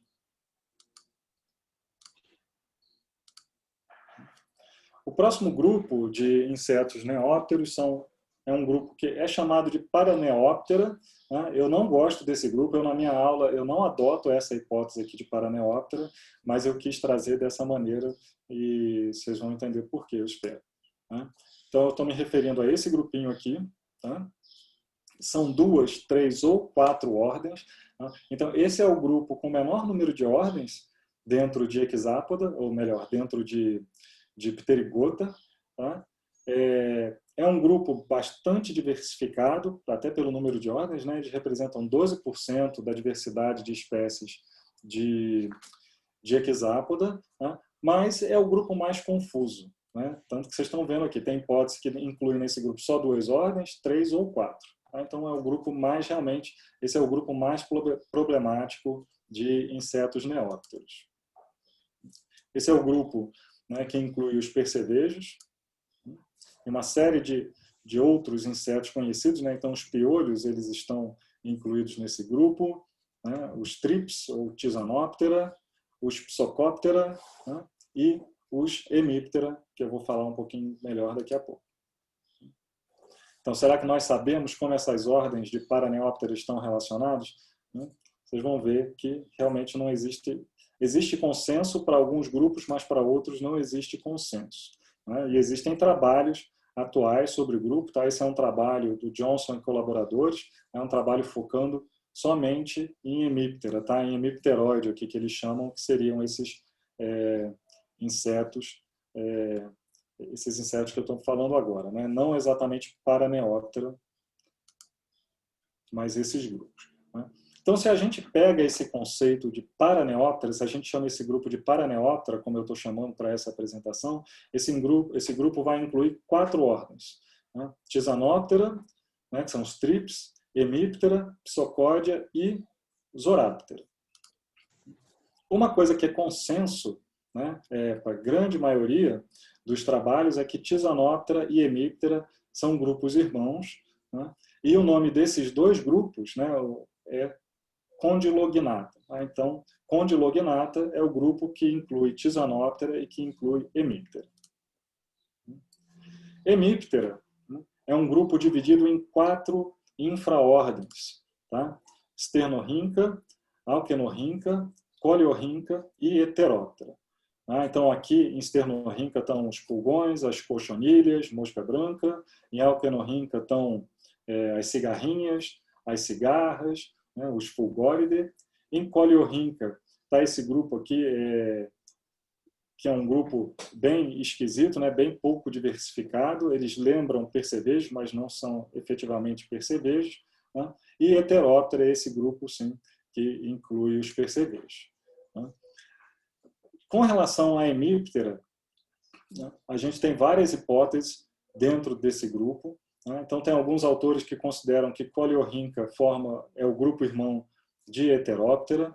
Tem trabalhos que colocam Coleorhyncha como grupo irmão de Sternorhyncha, né? E tem alguns trabalhos que consideram que Alkenorhyncha não seria um grupo natural, né? Então, realmente, assim, Hemiptera é um grupo bem resolvido. Nós sabemos que Hemiptera é composto por essas 4 infraordens, mas as relações entre essas infraordens, né, ainda estão pouco esclarecidas e merecem mais estudos. Uma coisa que a gente sabe que é consenso há muito tempo, tá, é que Sternorhyncha, Alkenorhyncha e Coleorhyncha, que em conjunto dão esse grupo aqui chamado Homoptera, tá, que a gente sabe hoje em dia que é bem consenso mesmo, é que esse grupo chamado Homoptera ele não existe, tá? Então Sternorhyncha, Alkenorhyncha e Coleorhyncha não formam um grupo natural. Então, se vocês virem Homoptera na literatura, né, provavelmente é um trabalho antigo, tá? E antigo mesmo, de mais de 20 anos atrás. Bom, agora, voltando, né, para outros grupos dentro de Paraneoptera, a gente tem esse grupo aqui, chamado de Psocódia. Quando esse grupo, tá, ele é considerado grupo irmão de Condylognata, né, ou seja, de Tisanoptera mais Hemiptera, né, esse grupão aqui, formado por essas 3 ordens, recebe o nome de Acercária. Tá? Então, Tisanoptera, Hemiptera mais Psocódia formam esse grupo aqui, que nós chamamos de Acercária, que tem como característica, é uma característica bem marcante, a ausência de cercos, né? Por isso o nome do grupo. Os dados moleculares, no entanto, têm colocado Psocódia como grupo irmão de Holometábola, tá? E não como grupo irmão de Tisanoptera. Então, os dados morfológicos colocam Psocódia como grupo irmão de Hemiptera mais Tisanoptera e os dados moleculares mais recentes têm colocado Psocódia como grupo irmão de Holometábola. Também é uma questão a ser resolvida, né? Uma coisa importante dentro de Psocódia, tá, é que Psocóptera, né, vocês devem encontrar também um nome se referindo à ordem chamada Psocóptera, é que Psocóptera é parafilético, tá? Então, o grupo chamado Psocóptera é parafilético com relação a Phytiráptera, que são os piolhos, tá? Os piolhos, então, eles formam um grupo, tá, dentro de Psocódia, fazendo com que Psocóptera, desculpa, seja um grupo parafilético. E, por fim, né, para finalizar esse grupo, nós temos o táxon mais problemático, que é o táxon chamado, que é a ordem, né, que é uma ordem chamada Zoráptera, né, também recebe esse mesmo termo, né? A gente tem o The Paleoptera Problem e tem o Desoraptera Problem, né? Que é realmente assim, qual é a posição de Zoráptera dentro dos Pterygota, né? A grande maioria dos autores, a grande maioria dos trabalhos, recupera a Zoráptera lá dentro de Polineoptera, como eu mostrei para vocês, né? Mas ainda existem autores atualmente que colocam Zoráptera como mais relacionado a Tisanoptera, Hemiptera e Psocódia, tá?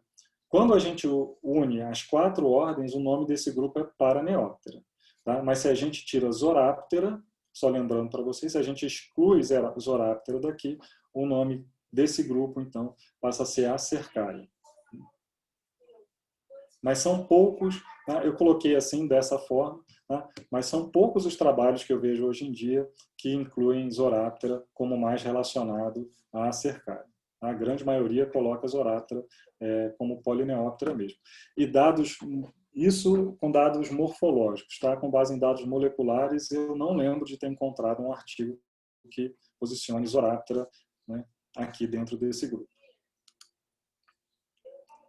Ok, e o último grupo, então, é o grupo chamado Holometábula, né? Holometábula inclui 11 ordens, é de longe o grupo mais diversificado de insetos, 82% da diversidade de espécies de Equisápoda está em Holometábula. Característica, né, principal do grupo é o desenvolvimento holometábulo, né? Então eles passam, né, por esse ciclo de vida aqui que inclui o ovo, a larva, a pupa e o adulto, né? Ao contrário dos demais insetos alados, né, as estruturas que dão origem ao adulto, né, as estruturas que dão origem à asa, por exemplo, elas se desenvolvem internamente, então nós não vemos as asas se desenvolvendo externamente, como acontece nos outros insetos alados, né? Esse grupo também é chamado, por conta disso, de Endopterygota, provavelmente vocês já ouviram falar nesse nome também. Então, quando eu olho aqui para uma larva, né, de Lepidoptera, para uma lagarta, eu não vejo a asa em desenvolvimento, mas ela está em desenvolvimento, tá? Nos chamados discos imaginais internamente aqui. É um grupo, como eu falei, que inclui 11 ordens. Eu trouxe aqui alguns representantes para vocês, né? Hymenoptera faz parte desse grupo, Megaloptera, Neuroptera, Coleoptera, Diptera, né? Temos ainda Rhaphidioptera, Lepidoptera, vários outros grupos. Diptera eu já tinha falado, né? Fazem parte dele, então, né? E a pergunta, né, que fica faltando responder, mas será que nós sabemos como essas ordens estão relacionadas? E esse é um grupo, né, apesar de ser o grupo mais diversificado de insetos, esse é um grupo que eu acho que está bem resolvido, né? Esse aqui é um trabalho de 2014. Eu não achei nenhum trabalho mais recente que 2014 para cá, né? Com hipóteses diferentes dessas, por isso eu estou apresentando esse daqui para vocês. Então, nesse trabalho aqui, eles encontram Hymenoptera como grupo irmão de todas as demais ordens, então aqui formigas, vespas, né, e abelhas como grupo irmão de todos os outros holometábulos, né.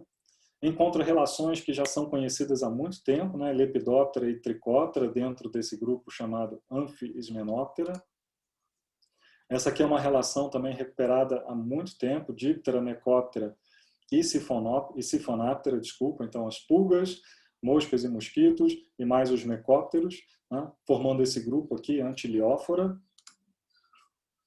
Nós temos esse grupão aqui dos insetos neuropteródeos, né, um grupo chamado Neuropterida, que inclui Megaloptera, Neuroptera e uma ordem que a gente não encontra aqui no Brasil, chamada Rhaphidioptera.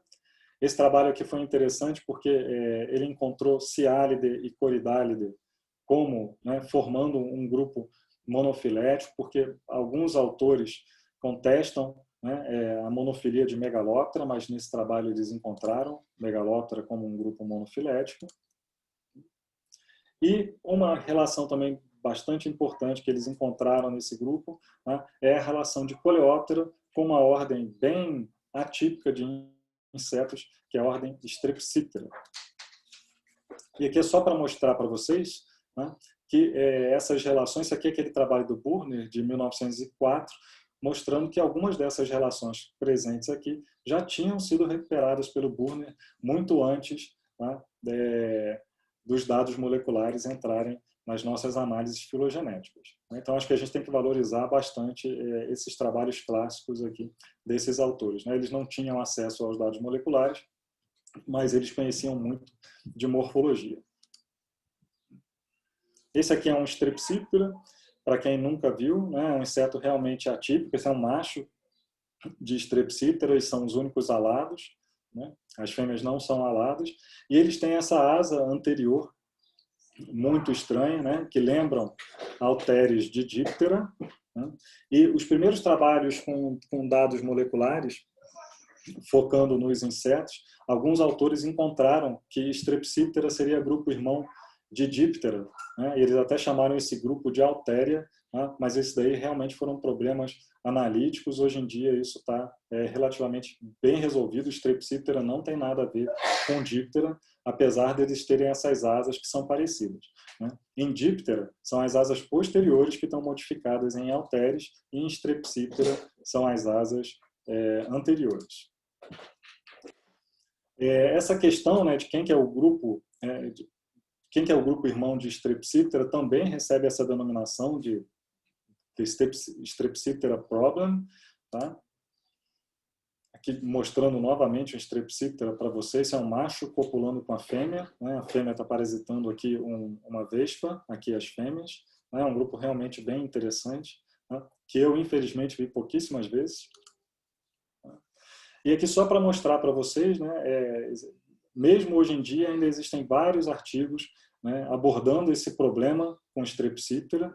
Tem um artigo muito bacana para quem quiser ler, depois eu passo aqui para vocês, fazendo um histórico sobre a posição de Strepsiptera dentro de holometábulo. Então a gente está vendo aqui, algumas hipóteses. Nessas hipóteses aqui, Strepsiptera está considerado como grupo irmão de Coleóptera. Essa é a hipótese realmente mais aceita de longe hoje em dia, Strepsiptera como grupo irmão de Coleóptera. Mas nesse artigo aqui do Chester, que eu já mostrei uma imagem para vocês, que é de 2019, eles encontram Strepsiptera como dentro de Coleóptera. Essa é uma hipótese que eu sempre achei muito interessante.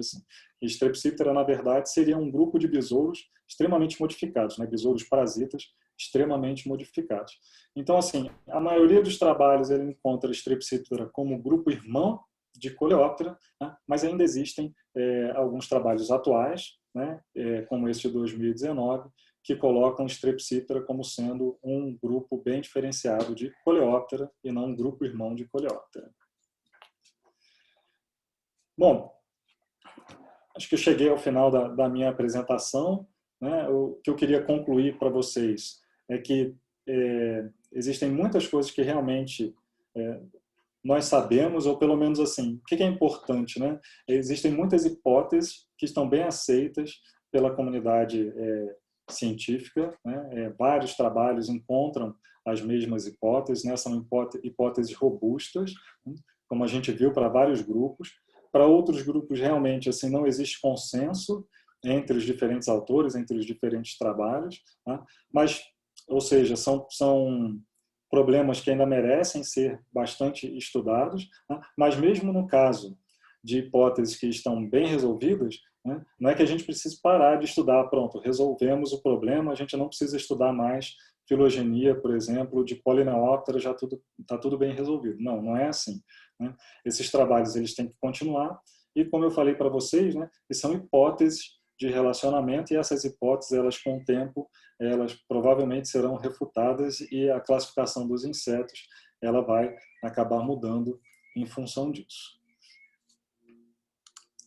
Era isso, então, que eu tinha para apresentar para vocês. Eu queria agradecer a atenção. Aqui eu coloquei meu e-mail, aqui na parte de baixo. Então, quem quiser, por favor, fique à vontade para entrar em contato comigo. Eu compartilho a lista de bibliografias com vocês. Hoje em dia é fácil conseguir as referências. Esse aqui é meu Instagram, para quem gosta de insetos, gosta de fotografia. Eu posto bastante coisa sobre fotografia, sobre insetos no meu Instagram. Então, fiquem à vontade para entrar em contato comigo, e obrigado aí pela atenção de vocês. Vamos para as perguntas. Oi, Fred, muito obrigado. Foi sensacional.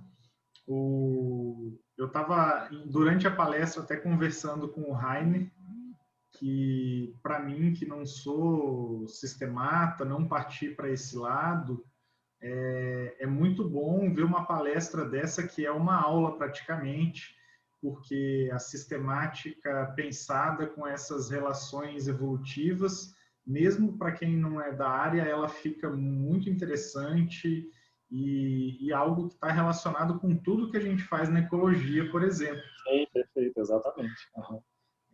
Não é possível desassociar os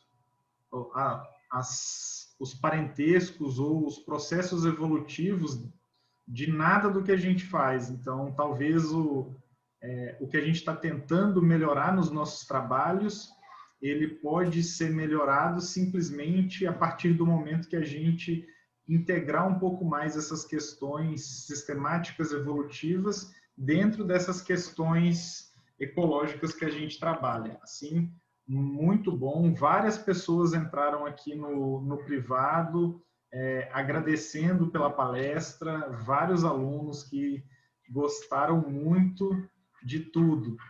Então, Fred, eu vou começar fazendo uma pergunta para você. Na verdade, talvez sejam duas ou três, né? Eu vou fazer uma pergunta geral e aí o pessoal pode ir colocando no chat ou posteriormente podem estar abrindo a câmera, o áudio e fazendo.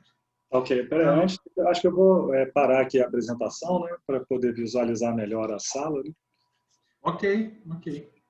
Para a gente ver também. Vamos. Isso. Além de ver você, ver essas belas fotos que você tirou de efemeróptera, tudo é inspirador. Fred, então eu vou puxar um pouco a sardinha para o meu lado da ecologia, porque eu acho que grande parte das coisas que você falou aí estão muito presentes dentro do que a gente vem tentando avançar. Recentemente nós fizemos alguns trabalhos, até no mestrado do Rafael, que ele está na sala, onde a gente identificou grupos de espécies que têm respostas agrupadas, mudanças latentes ao gradiente ambiental. E basicamente a gente vê que existem grupos de espécies que respondem positivamente, grupo de espécies negativamente. Isso a gente pode falar de impacto ambiental, mas pode falar de variação de altitude, por exemplo, variação de salinidade, de temperatura da água. Então, existem grupos de espécies que têm resposta muito similar a uma condição ambiental e grupos muito distintos. Nesse trabalho do Rafael, a gente tentou dar um passo à frente. Primeiro, a gente tem uma análise para determinar quais são esses grupos de respostas similares, e depois a gente verificou se esses grupos estavam estruturados na filogenia e na diversidade funcional. Como a gente não tem muito avanço dentro da diversidade funcional, então, boa parte do funcional, a gente usou algumas morfológicas que a gente espera que sejam substitutos de algumas questões funcionais. Então, em resumo, com o que você já conhece aí das relações, isso pode ser relacionado ao efemeróptera ou outro grupo.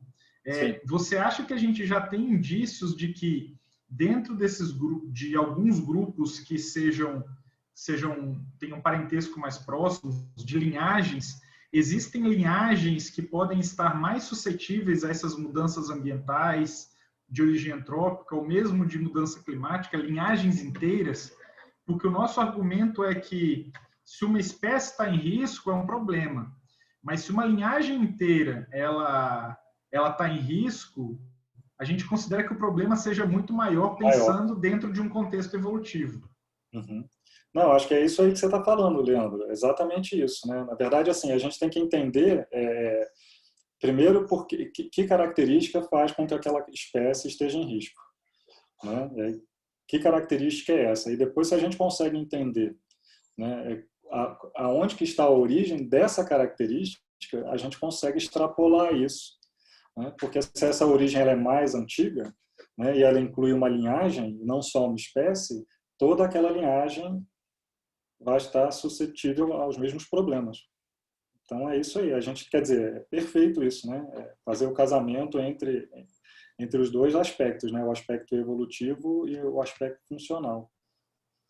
De forma fragmentada, eu falo fragmentada que a gente não consegue fazer isso tudo num trabalho só, né?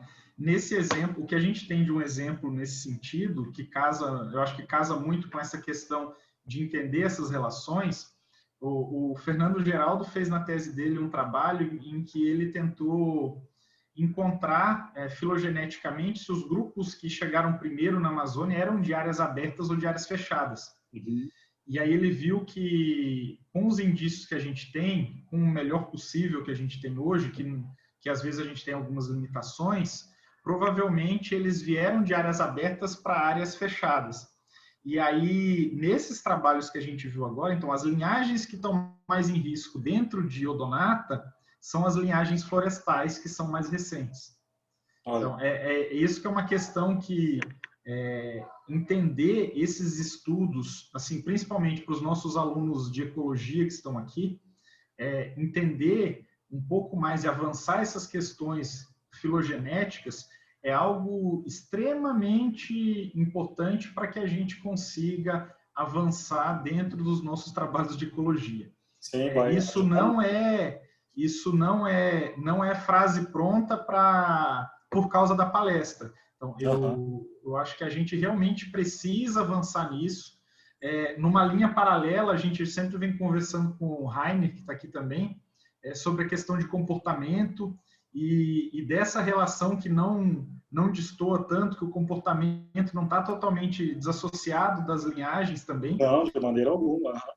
E aí, para quem trabalha com essa parte de ecologia, sendo com impacto ambiental ou com padrões, compreender mais essas relações filogenéticas a cada dia é mais crucial. Então, ter apenas a lista de espécies e relacionar ela com alguns conjuntos de variáveis ambientais é algo que não deixou de ser importante, exatamente igual você falou que os grupos mais conhecidos, não é por isso que tem que parar de estudar eles, né?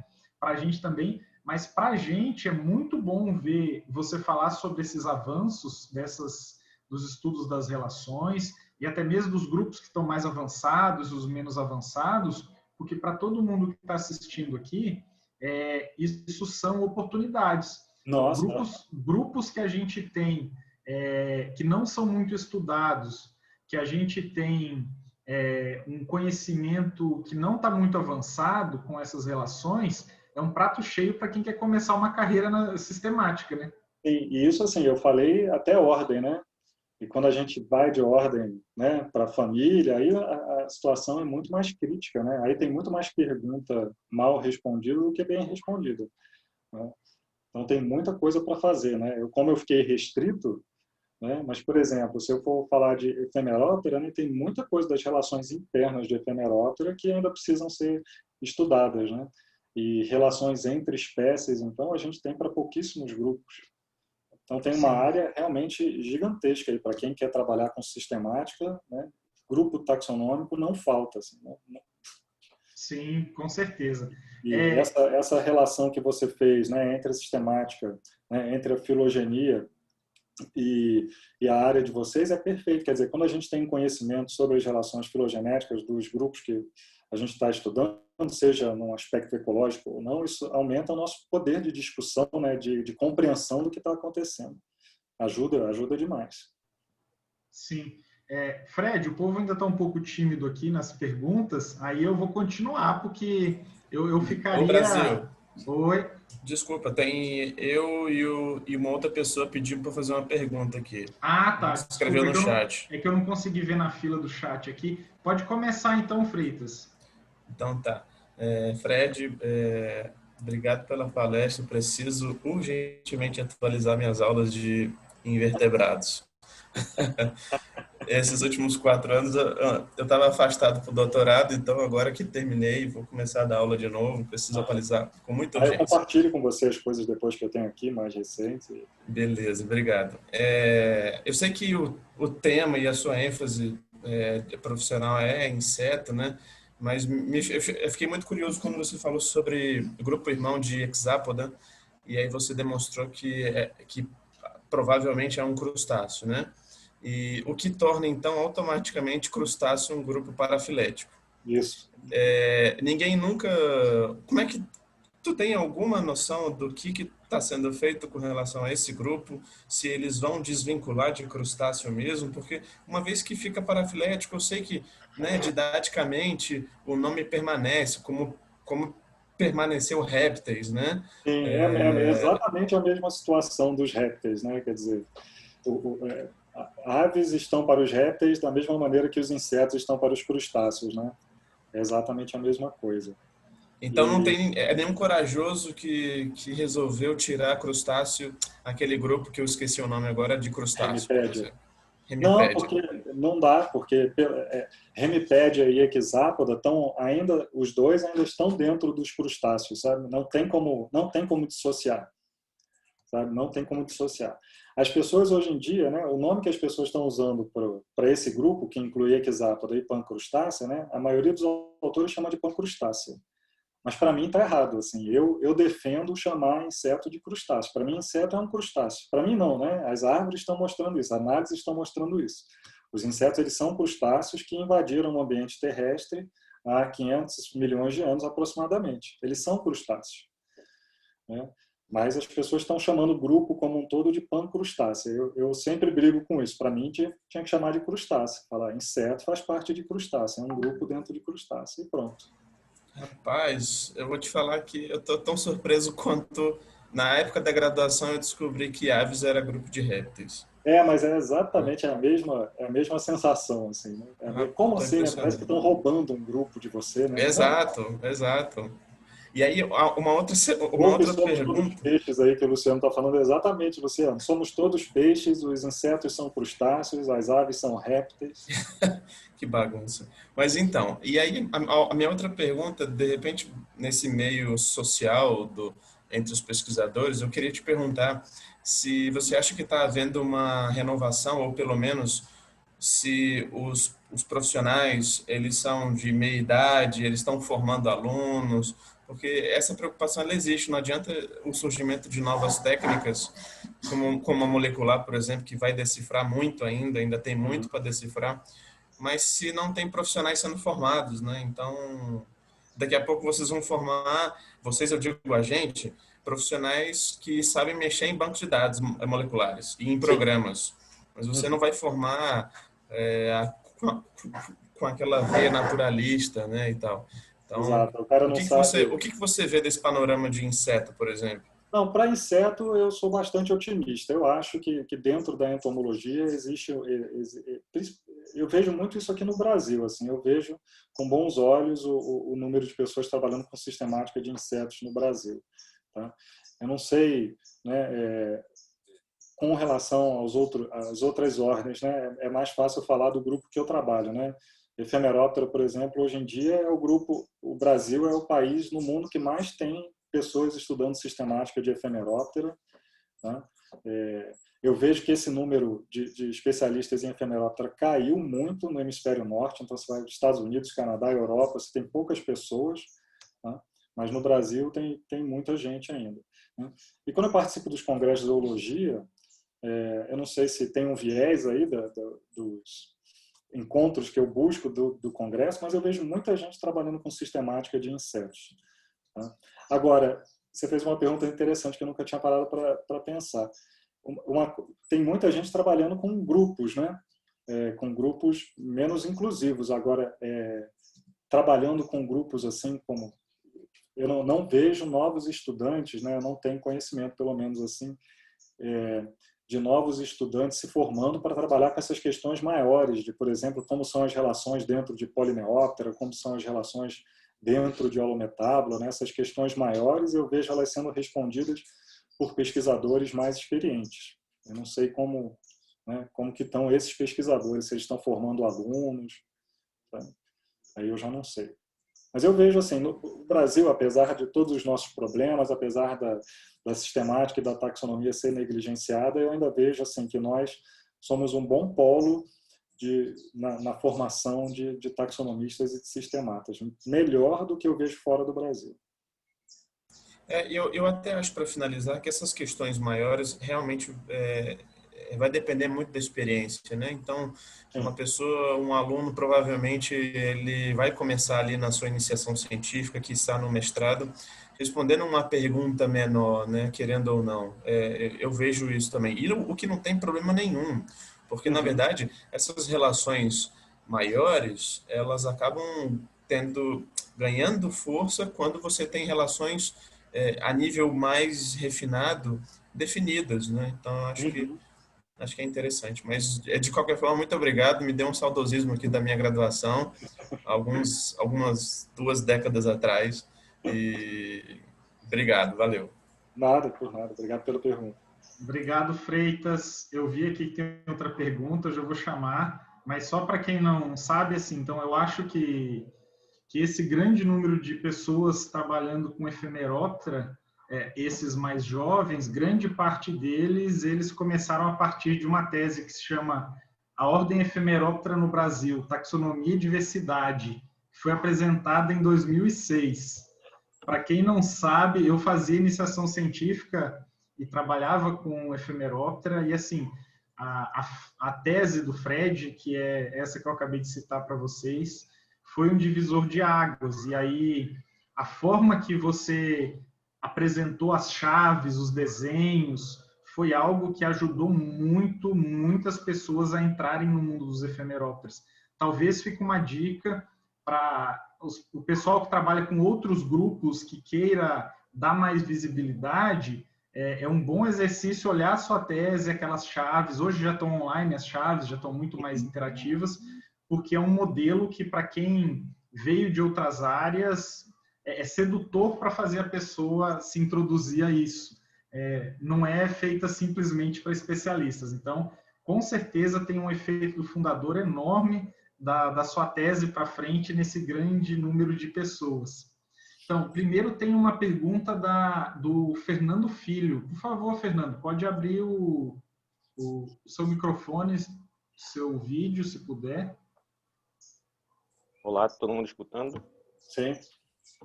Então, me chamo Fernando, para quem não me conhece, sou entomólogo do Museu Guild, aqui de Belém. E primeiro gostaria de parabenizar os organizadores do evento, o Leandro Miúdo, e o Leandro também que me convidou ontem para a palestra, gostei bastante, valeu a pena. E também gostaria de agradecer o palestrante. Eu também sou professor de entomologia da pós-graduação aqui, e eu vou roubar alguma das suas ideias nos meus slides. Então, muito legal a palestra, parabéns. E também gostei bastante das fotos. Obrigado. Então, vamos às perguntas. Eu não sei quantas perguntas podem ser feitas, então, mas a primeira que eu vou fazer, na verdade, eu quero saber o que você acha, que, assim, você mostrou isso, causou muito impacto em todo mundo, principalmente quem não é da área de entomologia, que os insetos são crustáceos. Uhum. Como a gente viu anteriormente, o Thiago comentando, perplexo com a ideia. Mas também a história vai um pouquinho mais longe, porque em algumas hipóteses de filogenia, na verdade, nem hexápoda seria também monofilético. Por exemplo, colêmbula seria um grupo de crustáceo Uhum. que não estaria nem dentro de hexápoda. Mas eu vi que você não explorou muito essa parte e eu queria saber o que você acha disso. Tem um daqueles slides, né, quando eu comecei a falar dos entognatos, eu mostrei um slide que tinha 4 hipóteses de relacionamento, e aí uma daquelas hipóteses era essa que você está se referindo, de colêmbula, né, está mais relacionado com outros crustáceos do que com hexápoda, né? Eu não sei, assim, o que eu acho, eu não trabalho com um grupo, né, então é difícil dizer o que eu acho, assim, né, mas o que eu venho encontrando na literatura, né, a maioria dos trabalhos vem colocando, né, os colêmbula de volta dentro de hexápoda, né, e morfologicamente, eu acho que faz sentido também eles estarem dentro de Equizápoda do que ser um grupo muito diferenciado de crustáceos, sabe? Então, não sei, eu acho que essa hipótese para mim faz mais sentido, mas, né, não sou especialista no grupo, né, não sou especialista nos entognatos, então é uma mera opinião mesmo, pessoal minha. Mas morfologicamente, para mim faz sentido, né? Por conta, né? Assim, eu não sei responder com relação a se entognata, por exemplo, é monofilético, sabe? Eu não tenho uma opinião muito formada com relação a isso, mas colêmbula, para mim, na minha opinião, realmente estaria dentro de Equizápoda. Eu acho difícil ele não estar dentro de Equizápoda. Certo. A outra pergunta é em relação à Plecóptera, eu sou partidário da ideia que Plecóptera seria o grupo irmão de todos os outros Neóptera. De todos os Neópteros. Uhum. Sim, sim. Porque você tem Paleoneóptera e depois todos os Neópteras, assim, eu acredito, eu acho bem mais interessante. Aliás, para mim, na minha cabeça, faz mais sentido Plecóptera ser o grupo irmão de todos os outros Neóptera.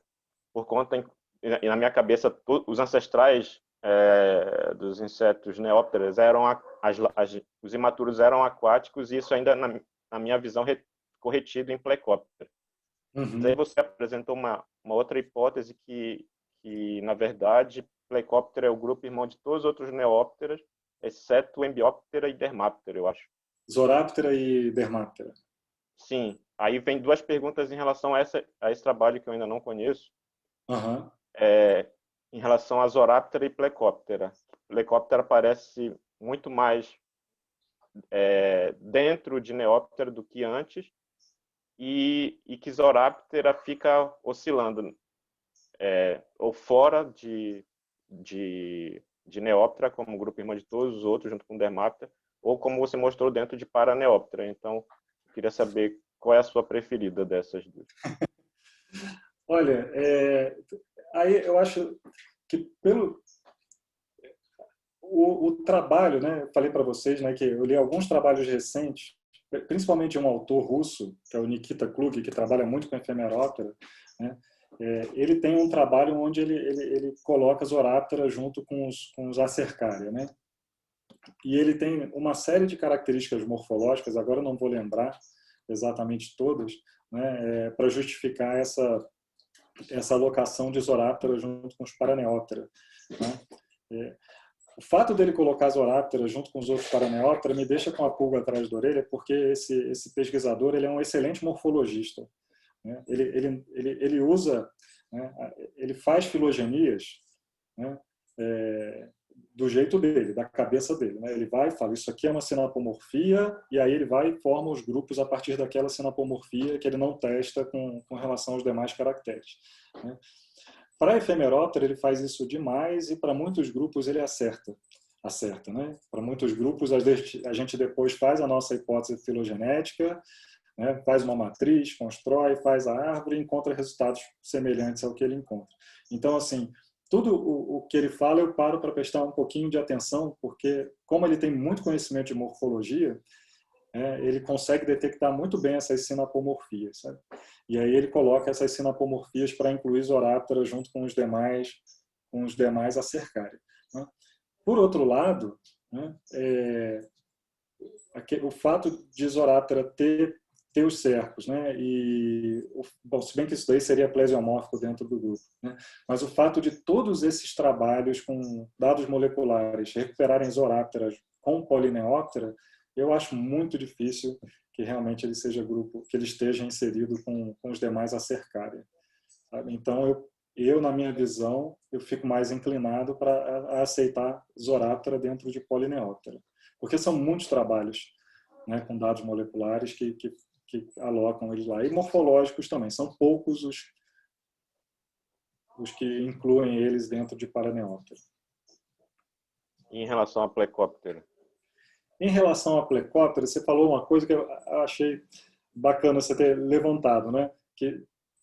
Mas que eu fico me perguntando ainda o quanto que os ancestrais de Neóptera seriam realmente aquáticos, sabe? Eu tenho muitos questionamentos com relação a isso, Principalmente porque se você pega...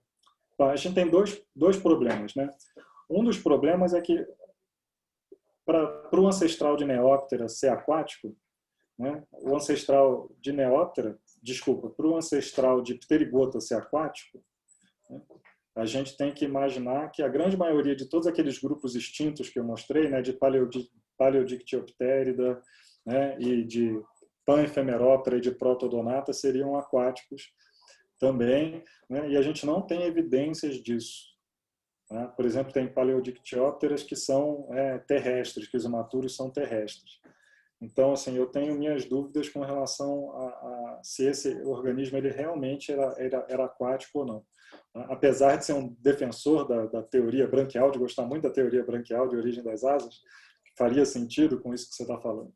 Tá? E um outro problema que eu tenho com relação a isso é que as estruturas de trocas gasosas em Odonata, em Ephemeróptera e em Plecóptera são diferentes, não são homólogas. Né? E eu esperaria que se o ancestral de todos esses grupos fosse aquático, as estruturas respiratórias fossem homólogas e elas não são. Sabe?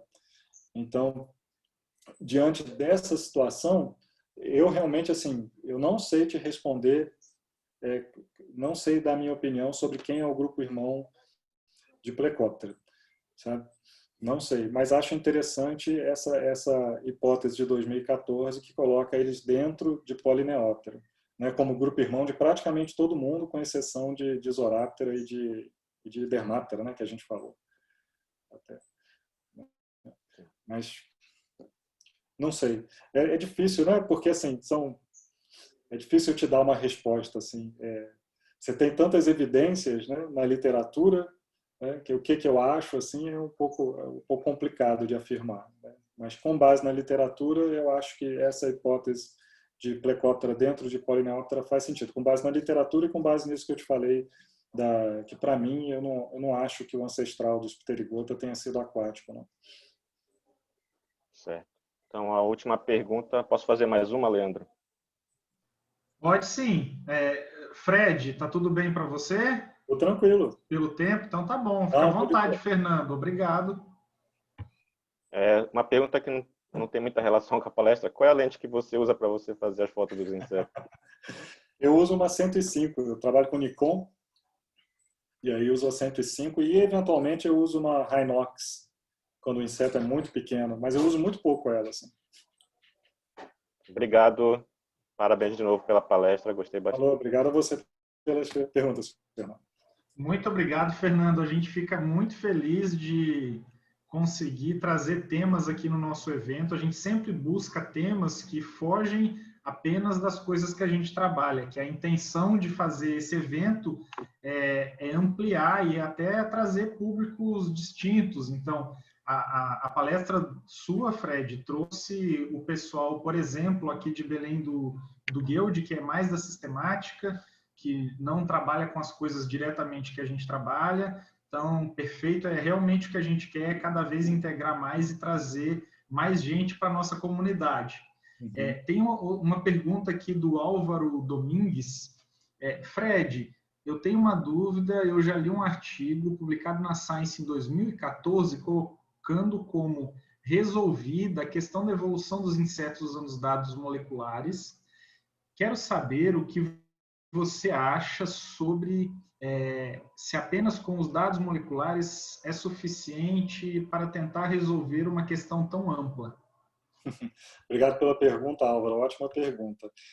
Pois é, né? Tem autores que gostam de dizer isso, né? Que com esse trabalho, então, as relações estão resolvidas, né? Para mim, isso é um tiro no pé falar uma coisa dessa, né? Quer dizer, não tem como a gente resolver nada na ciência, né? Quer dizer, estão propondo uma hipótese e essa hipótese ela pode ser corroborada por muito tempo ou não, né?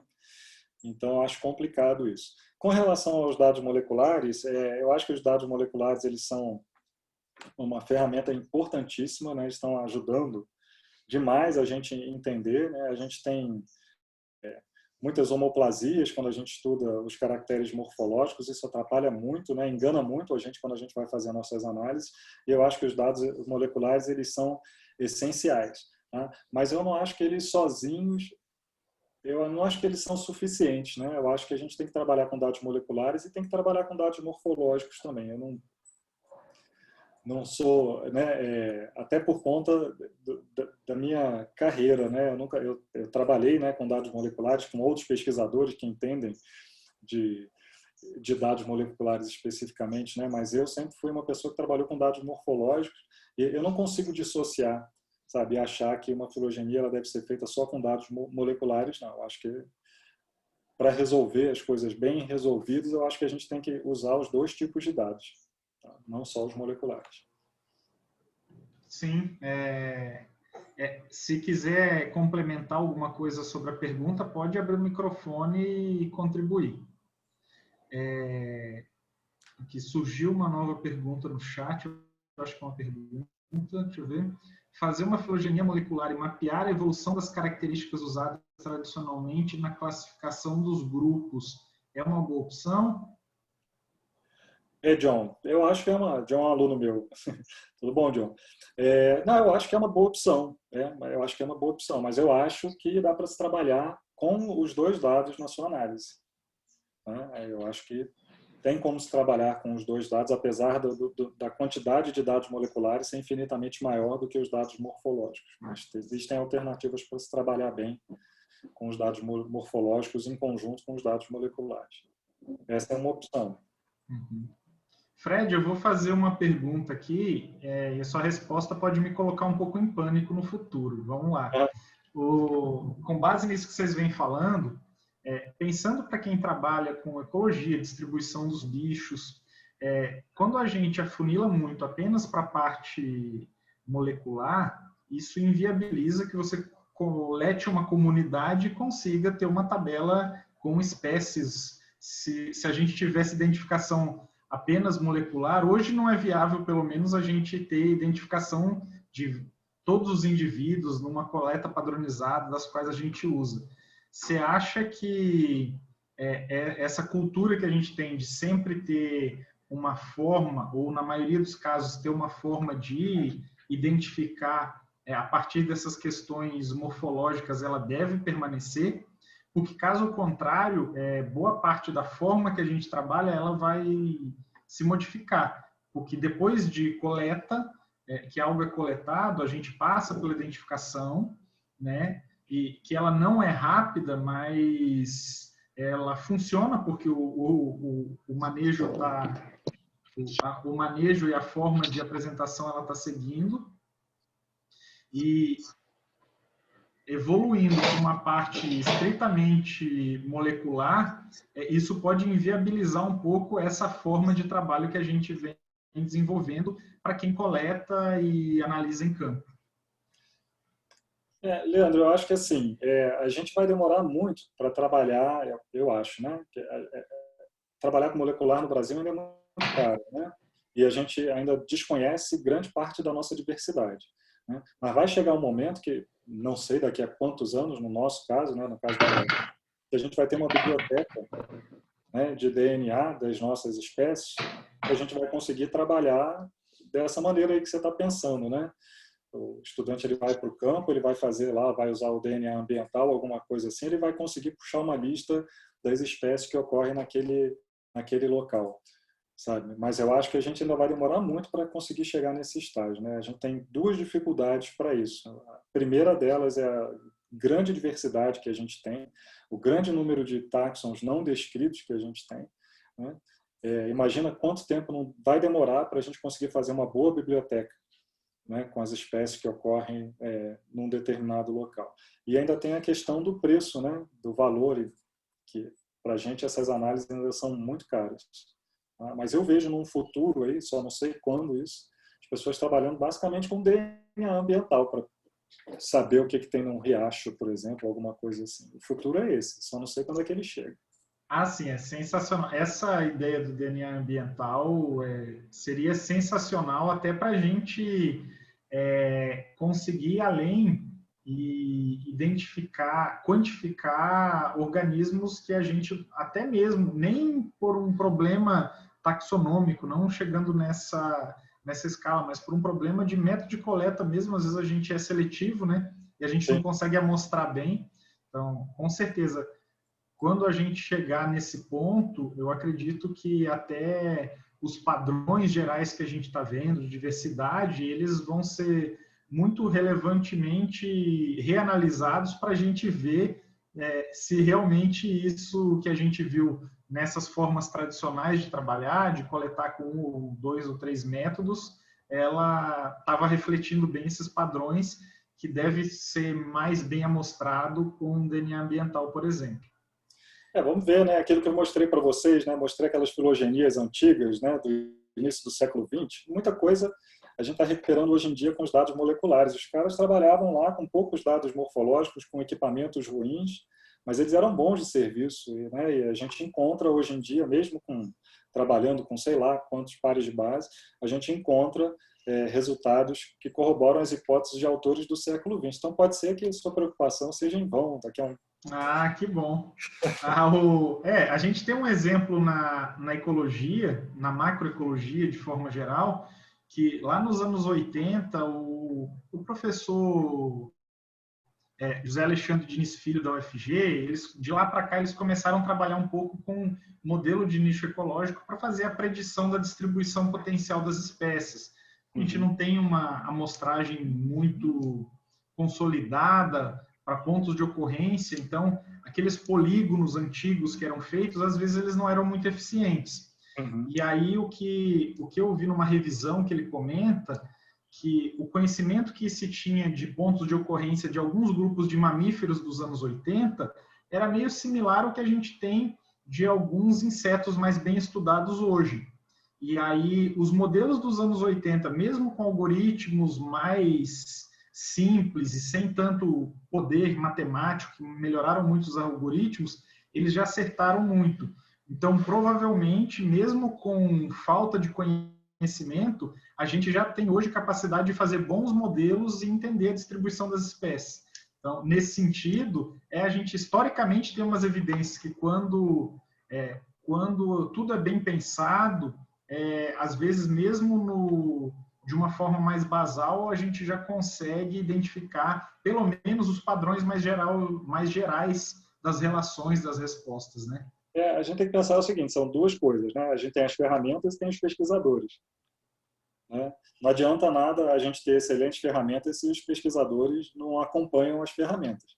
Né? Mas, por outro lado, se você tem ferramentas que ainda são incipientes, mas se você tem bons pesquisadores, eles vão conseguir realizar um bom trabalho. Né? Sempre foi assim. Vai ser assim. Sim. O John comentou aqui no chat, não sei se você está vendo, Fred. Estou vendo aqui. Transcriptômica também está chegando aí para complementar as análises filogenéticas convencionais. Já chegou. Assim, eu confesso que eu não sei o que é, mas se você puder falar alguma coisa sobre isso... Não, na verdade, assim, já tem muita análise com dados de transcriptoma, sabe? São dados... exatamente, obrigado, Ricardo. Com transcriptoma já chegou, são análises moleculares também, e já tem muitos trabalhos assim. Muito bom. Fred, então, assim, já passamos do meio-dia aqui, agradeço muito. Quando o papo é bom, a hora passa muito rápido.